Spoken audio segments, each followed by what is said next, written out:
नमस्ते। हमेशा खुश रहो बिटिया। Doctor Sushil Kumar Sharma, Ayurveda faculty, BMS first year, Ashtanga Hridaya. 26 जून शुक्रवार। इसमें आपको स्वेद विधि का सेकंड चैप्टर के बारे में पढ़ाया जाएगा। स्वेद विधि का फर्स्ट चैप्टर आपको कल पढ़ाया था, इसका सेकंड चैप्टर अभी पढ़ाया जा रहा है आपको स्वेद विधि का। तो इसमें आगे लिखा है अति स्वेद से उपद्रव तथा उसमें कर्तव्य। मतलब अति स्वेद मतलब स्वेदन अगर ज्यादा कर लिया आपने तो उसमें क्या कर्तव्य है और क्या उसके उपद्रव होंगे उसके बारे में बताया उन्होंने। तो लिखा है पित्तास्त्र, कोप, तृण, मूर्छा, स्वर, राग, सदन, भ्रमा, संधि, पीड़ा, ज्वरम, श्याव, रक्त मंडल दर्शनम। इन्होंने साफ लिखा है कि अति स्वेद, अगर अति स्वेद हो गया तो उसके लक्षण में क्या हो गया। अति स्वेद करने से पित्त एवं रक्त में का कुपित होना, मतलब पित्त और पित्तास्त्र, पित्त और अस्त्र रक्त, पित्त और रक्त को कुपित, कोप यानी कुपित हो जाएगा।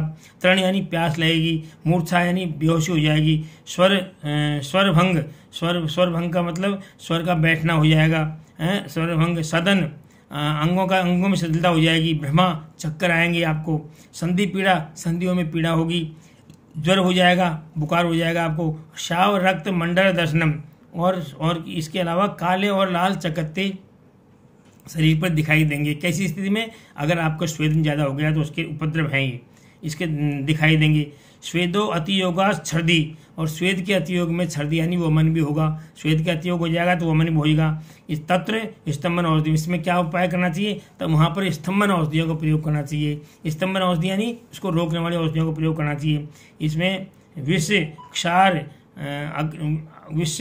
अग्न्या, अतिसार, छर्दी, मोह, तेरेसु च। इसमें कहा है कि स्तंभन औषधि देनी चाहिए जिसमें विष, क्षार, अग्नि, अकफ, अतिसार, वमन और मोह के रोगियों में भी स्तंभन हितकारी होता है। इनमें भी स्तंभन औषधि हितकारी होती है, इसलिए इसमें स्तंभन हितकारी औषधि देनी चाहिए। आगे स्वेदन तथा स्तंभन की औषधियाँ कौन कौन सी है उसके बारे में लिखा है कि स्वेदनम गुरु तीक्ष्ण उष्णम प्राय। स्वेदन वाली औषधि कैसी होती है उसके बारे में बताया कि स्वेदनम गुरु तीक्ष्णम उष्णम प्राय। स्वेदन करने वाली औषधियाँ प्राय गुरु होती है, तीक्ष्ण होती है और उष्ण होती है, प्राय लिखा है।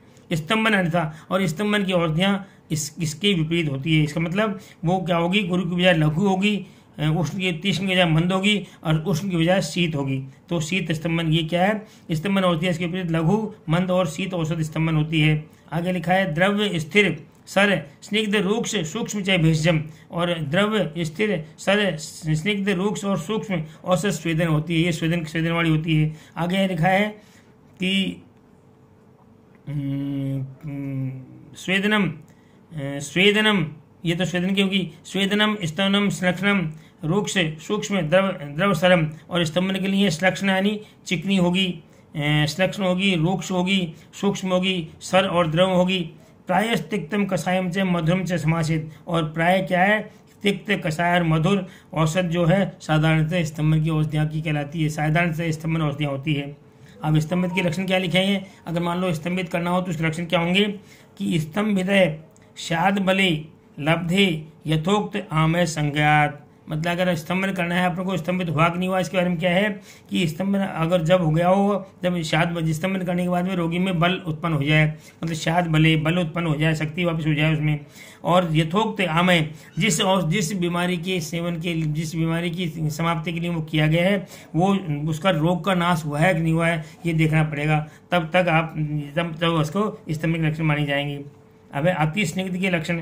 अति स्तंभित, मान लो अति स्तंभित हो जाएगा तो उसके क्या लक्षण होंगे वो भी शास्त्र में बताए हैं कि अति स्तंभन में स्तंभ, त्वक, स्नायु, संकोच, कंप, हृदय अनुग्रह, पादोष्ठ, त्वक, करई, शाव, तिक्त, स्तंभित, मादिशेत। मतलब अगर अति स्तंभन हो गया है तो क्या लक्षण होंगे? शरीर में जड़ता उत्पन्न हो जाएगी, त्वचा और स्नायु में संकोच हो जाएगा, कंपन होगा, हृदय, वाणी और हनु का जकड़ जाना हो जाएगा, पैर, ओठ, त्वचा और हाथ का काला पड़ जाना हो जाएगा। ये अति स्तंभित के लक्षण है। मतलब अति स्तंभित व्यक्ति हो गया तो अति स्तंभित में ये लक्षण उत्पन्न हो जाएंगे। तो इसको ध्यान से देख करके ज़्यादा स्तंभन में नहीं करना चाहिए। अब है अस्वेद रोगी, मतलब ऐसे कौन से रोगी हैं जिनमें स्वेदन नहीं करना चाहिए उसके बारे में बताया है। कि इन रोगियों को स्वेदन नहीं करना चाहिए। कौन से? न स्वेदेत, मतलब इनको स्वेदन नहीं करना चाहिए। कौन से? न स्वेदेत अति स्थूलम, बहुत ज़्यादा स्थूल हो, मोटे हों, बहुत ज़्यादा अति रुक्षम, बहुत ज़्यादा रुक्ष शरीर हो, उसको भी नहीं कराएं। बहुत ज़्यादा दुर्बलम, बहुत ज़्यादा दुर्बल हों, और मूर्छितान यानी जो बेहोश हो रहे हों, मूर्छित हो रहे हों, ऐसे व्यक्तियों को स्वेदन नहीं करना चाहिए। आगे स्तंभनीय मतलब जो स्तंभन के योग्य हों, मतलब ज़्यादा स्वेदन कराते तब स्तंभन कराते, पहले स्तंभन के योग्य हो उनको भी नहीं करना चाहिए, स्तंभनीय हो उनको नहीं करना। क्षत क्षीण, वो क्षत हो, क्षत से क्षीण हो, उनको नहीं करना चाहिए। क्षाम यानी कमजोर हो, कृष व्यक्ति हो, उसको नहीं करना चाहिए। मध्य विकारिणाम, मध्य विकार वाले हो, उसको नहीं करना चाहिए। तिमिर रोग हो, तिमिर, उदर, विसर्प, कुष्ठ, शोष आढ़ रोगिणे, मतलब तिमिर रोगी को, उदर रोगी को, विसर्प रोगी को, कुष्ठ रोगी को, शोष रोगी को और कंठ रोगियों को भी स्वेदन नहीं करना चाहिए। आगे है पीत, दुग्ध, दधि, स्नेह, मधुन, और जिन्होंने दूध पिया हो, दधि पिया हो, स्नेह पिया हो और मधु पिया हो, ऐसे व्यक्तियों को भी स्वेदन नहीं करना चाहिए। कृत विरेचनम, और जिन्होंने विरेचन लिया हो उसको भी स्वेदन नहीं कराना चाहिए। भ्रष्ट, दग्ध, गुद, ग्लानि, क्रोध, शोक, भयादितान, और जिसकी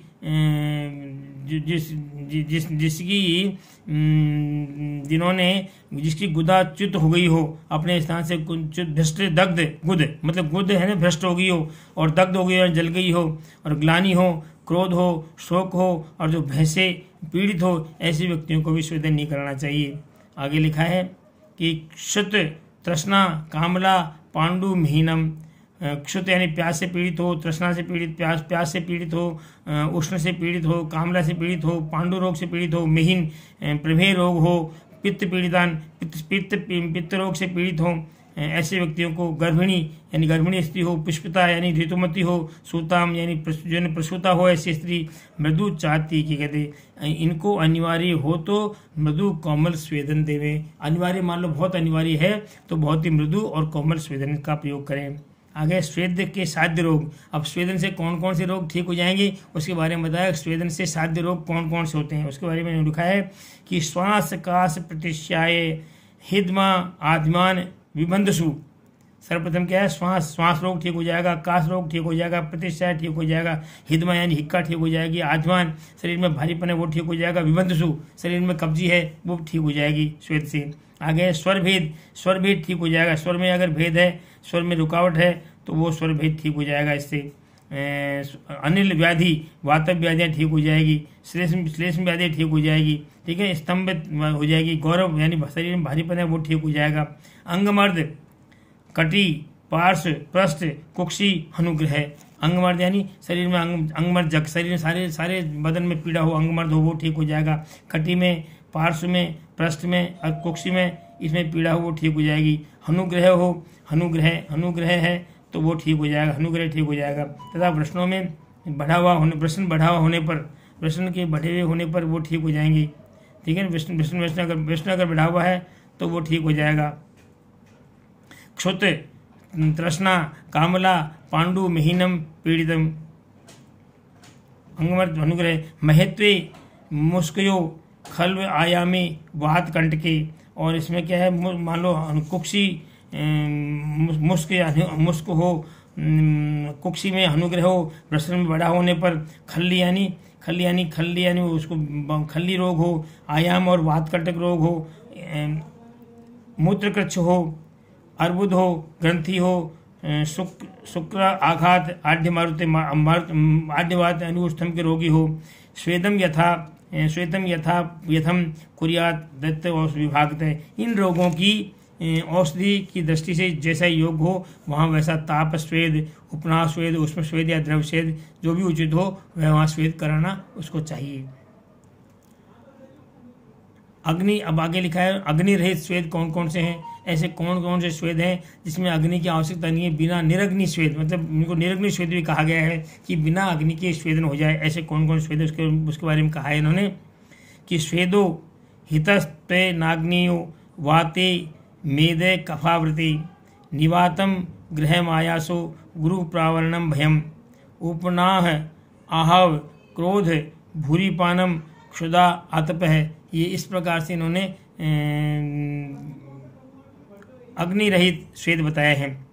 तो वायु के और मेद के कफ से आवृत होने पर, वायु के मतलब इन्होंने लिखा है वाते मेदे कफावृतम, अगर वात जो है मेद और कफ से आवृत है तो वहाँ पर हित कौन से हैं? अनाग्नेय। अनाग्नेय स्वेद ही हित है, मतलब बिना अग्नि के स्वेद ही हित है, यानी अच्छे हैं, करने चाहिए। उसमें कौन कौन से बताए इन्होंने? निवात स्थान, यानी ऐसा स्थान हो जहाँ वायु नहीं आ रही हो, मतलब बिल्कुल बंद कमरा हो, उसमें रखो तो स्वेदन हो जाएगा।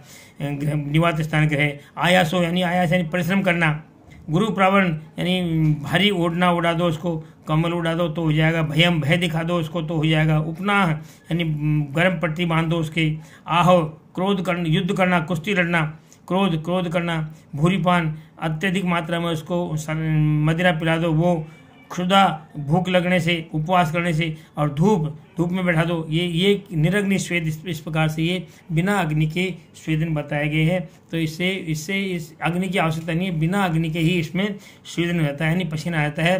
तो ये इस प्रकार के अनग्नि स्वेद हैं, इनको भी आपको याद करना है, श्लोक को याद करना चाहिए। कई बार आ जाता है अनग्नि स्वेद लिखें तो इसको याद करना चाहिए। आगे है स्वेदन का प्रधान कार्य। स्वेदन का प्रधान कार्य क्या है? ये बहुत मोस्ट है, इस श्लोक को याद करना। स्नेह क्लीना कोष्ठगा धातुगा वा स्रोतो लीना ये च संखा स्ति संधि था, मतलब स्नेह क्लीना, स्नेह से क्लीन होने पर, मतलब स्नेह से क्लीन का मतलब दोष, जब दोषों को बाहर निकालने के लिए सारी प्रक्रिया की जाती है, तो दोषों को बाहर निकालने के लिए पहले शरीर में स्नेह यानी शरीर में अपन मालिश करते हैं, तो स्नेह से दोष शिथिल हो जाते हैं, क्लीन हो जाते हैं। और स्नेह से दोष क्लीन होकर के कोष्ठगा यानी कोष्ठ में या धातुओं में या तो कोष्ठ में पहुंच जाते हैं या धातुओं में पहुंच जाते हैं, या स्रोतों लेना या स्रोतों में लीन हो जाते हैं। स्रोत यानी जो जितनी वास है उनमें लीन हो जाते हैं। ये चे शाखा अस्थि संधि, या फिर शाखा अस्थि और संधियों में पहुंच जाते हैं। कैसे? स्रोतों स्नेह से क्लीन होने पर शाखा अस्थि और संधियों में पहुंच जाते हैं। दोषा स्वेदते द्रवीकृते कोष्ठम, तो दोष जो है स्नेह से क्लीन होने के बाद में जब दोष स्वेदते यानी स्वेदन करेंगे तो द्रवीकृतम, स्वेद से द्रवीकृत यानी द्रवीकृत हो जाएंगे, यानी वो तरल रूप में आ जाएंगे। द्रवीकृत होकर के वो कोष्ठम नीता, कोष्ठ में आ जाएंगे। और कोष्ठ में आने के बाद में कोष्ठम नीता सम्यकम शुद्धि, जब दोष कोष्ठ में आ जाते हैं तो कोष्ठ में आने के बाद दोषों को बाहर निकाला जा सकता है। तो कोष्ठ में आने के बाद में नीता यानी सम्यकम शुद्धि, कोष्ठ में आ जाए तो दोषों को शुद्ध, किसी भी जहाँ कोष्ठ में आने के बाद में इन्होंने लिखा है कि शोधन प्रक्रिया के द्वारा भली प्रकार से उनको बाहर निकाल देना चाहिए। ओके, इस तरह आपका पूरा हो जाता है। This session powered by Digital Vision 2 Jyoti Vidyapeeth Women's University. I hope you have any query. Please mention comment box. I will resolve it. Thanks.